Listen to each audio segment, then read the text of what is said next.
যেহেতু আগামীকালকে দুইটা উৎসব, কয়টা? আরো জোরে। এক নাম্বার উৎসব হলো ভ্যালেন্টাইন্স ডে, বিশ্ব ভালোবাসা। এই জোরে বলেন, কি দিবস?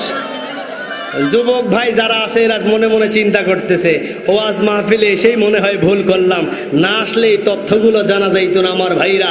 তাহলে আগামীকালকে একটা দিবস আছে, সেটা হলো বিশ্ব ভালোবাসা দিবস। আমি বলি এটা বিশ্ব ভালোবাসা দিবস নয়, বরং এটা বিশ্ব বেহায়া দিবস। এটাকে আলেমরা নাম দিয়েছে কুত্তা কুত্তি দিবস। কথা বলেন ঠিক কিনা? এই আলোচনা চলবে, আপনাদের সাউন্ড যতক্ষণ আছে আলোচনা ততক্ষণ চলবে ইনশাআল্লাহ। আর দ্বিতীয় নাম্বার হলো শবে বরাত। দ্বিতীয় নাম্বার কি? আলোচনা করব ধারাবাহিকভাবে, একের পরে এক। মনোযোগ সহকারে শ্রবণ করবেন। মনোযোগ আছে তো ইনশাআল্লাহ? এখানে যারা আমরা আছি তবারকের নিয়তে কে কে আসছে হাত তোলেন।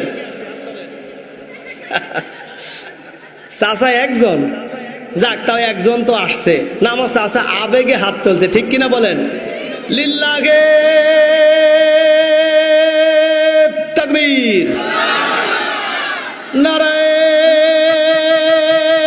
তাকবীর। কোরআন সুন্নাহর আলো সংসদে জালো, তোমার নেতা আমার নেতা, নারায়ে তাকবীর। এই সাউন্ড রাখবেন ইনশাআল্লাহ। তাহলে আমরা কেউ কোনো খাবার দাবারের নিয়তে আসি নাই, আমরা কোরআনের আলোচনা শুনতে এসেছি। সুতরাং এখানে আউল ফাউল কথা বলে সময় নষ্ট করা যাবে না।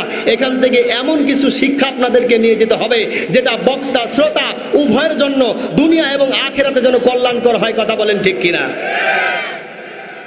কোরআন বলছে, কুল ইন্না সলাতি ওয়া নুসুকি ওয়া মাহইয়ায়া ওয়া মামাতি লিল্লাহি রাব্বিল আলামিন।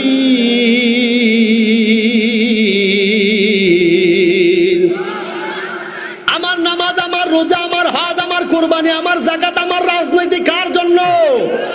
আর একটু জোরে বলেন, কার জন্য? আমার জীবন, আমার মরণ, আমার বন্দেগি, ইয়া ইলাহি, ইয়া ইলাহি কবুল কর আমার বন্দেগি, আমার জিন্দেগি।